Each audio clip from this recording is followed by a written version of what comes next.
should be detecting a disturbance. Negative, sir. We wanted to know if they had improved the cloaking device. Guess we have our answer. In the early to mid-24th century, Federation colonies and Starfleet bases along the neutral zone had begun to disappear without any rhyme or reason, no explanation. Fearing that the Romulans had once again become aggressive and had started to randomly attack outposts, Starfleet dispatched the USS Enterprise D to reinitiate contact with an enemy that had not been seen for a long time. The Enterprise would arrive to the neutral zone to find that the Romulans had advanced massively, with undetectable cloaking technology, a larger warship, and weaponry that either rivaled what they had or beat Federation technology. But the question really is, how? Was it because Romulan engineers were hard at work building better tech that could rival the Federation? Or was it that they had already had a leg up? Maybe, and hear me out here, they were able to reverse engineer Starfleet tech and know exactly the path Starfleet was on, not to mention having information on Starfleet tactics as well as ship layouts. All right, let's do this one last time. The Romulans will get a good fight. We'll make it one for the history books.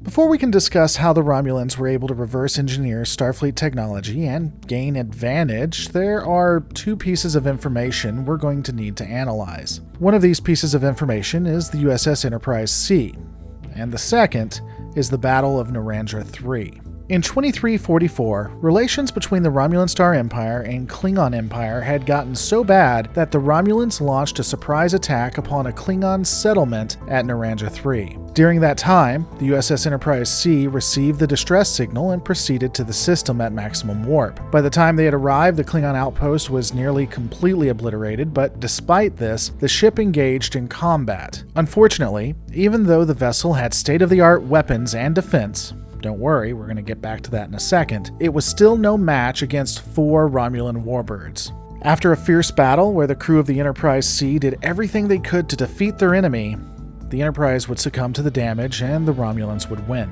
Now we're going to pause here a moment. Let me be clear, the fate of the Enterprise C is never actually explicitly stated in the Prime timeline. In the War timeline, where the Klingons go to war with the Federation because the Enterprise never saved the Klingon outpost, it's stated that the vessel was destroyed with all hands lost. But that was because the ship went through a temporal rift and no one knows what actually happened to it. They assumed that it was destroyed. We don't actually know what happened in the Prime timeline. Now, if it is still assumed that it was destroyed in the Prime timeline, that could likely be because of reports given by the Romulans. There's really no confirmation on Starfleet's side. They even thought there were survivors, so it's possible if there were survivors, there was a ship that the survivors were on. Nothing, except for inference, tells us one way or the other. And we'll come back to that in a second, but let's look at the Enterprise C. Your ship has much more maneuverability than the Romulan counterparts of that era. The Enterprise C was an Ambassador-class vessel, which, for that time, was state-of-the-art and the best of the best. The ship was classified as a heavy cruiser that sported 10 phaser arrays and 2 photon torpedo launchers with an advanced deflector shield. It also had a state-of-the-art sensor suite, not to mention its powerful computer core. Now let's start putting all of this together. The Romulans are attacking a poorly defended outpost when a state-of-the-art Federation ship appears. The Starfleet vessel engages the enemy ships and is outmatched. There's no way they're going to win. If you are the Romulan commander of the attack, what would you do? Would you simply destroy the vessel and keep it moving? Or would you take advantage of the situation and disable said ship?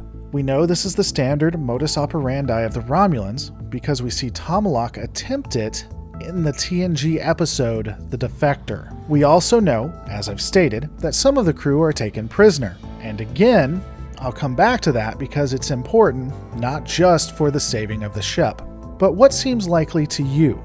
For me, it seems that there would be an attempt to disable the vessel without destroying it. That would be the order of the day. After you have disabled said ship, you simply leave false clues and/or tell the Federation that it was destroyed. Yeah, there are going to be some issues with this, but the Federation rarely goes to war, so it's not going to be that big of a deal. So why not? And again, as I stated, there were survivors. And now, looking at them, these survivors would have valuable insight into Starfleet tactics, vessel placements, and technology.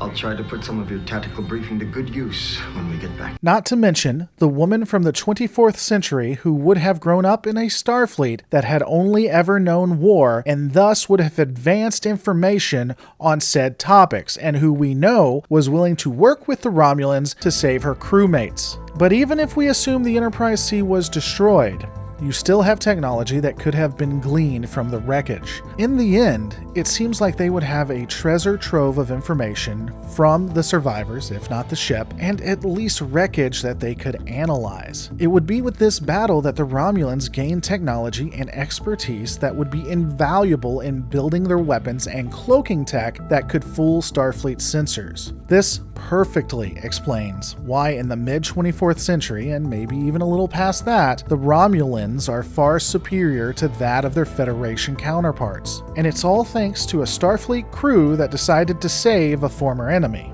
Though, given what happened politically, probably still was a good choice. It was a good trade-off. But all of these are my thoughts. What are yours? Do you think that's how the Romulans became so powerful? Let me know in the comments below. Don't forget to rate, subscribe, and I'll see you on the next Lore Reloaded.